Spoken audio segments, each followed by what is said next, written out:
ICC champion trophy 2025 खेल संस्करण 9औं format वन day international team संख्या 8 भारत, न्युजिल्यान्ड, पाकिस्तान, बङ्गलादेश, दक्षिण अफ्रिका, अस्ट्रेलिया, इङ्ल्यान्ड र अफगानिस्तान पहिलो पटक सहभागी। खेल संख्या 15। फर्स्ट एडिसन 1998 बङ्गलादेश आयोजक पाकिस्तान, तर भारतको सबै खेल युएईमा।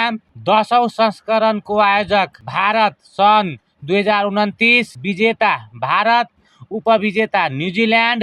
पुरस्कार राशि $2.24 मिलियन। सेमिफाइनल 1 भारत र अस्ट्रेलिया, दोस्रो न्युजिल्यान्ड र south Africa. Playoff the final Rohit Sharma सर्वाधिक रन बनाउने, रचित रविन्द्र 263 रन। सर्वाधिक विकेट लिने म्याट अटरी 10 विकेट। पहिलो संस्करणको विजेता साउथ अफ्रिका सन् 2017 भएको फाइनलमा भारतलाई हराई पाकिस्तानले पहिलो पटक जितेको थियो। भारतले तेस्रो पटक जितेको, यसअघि 2013 र 2002 मा विजेता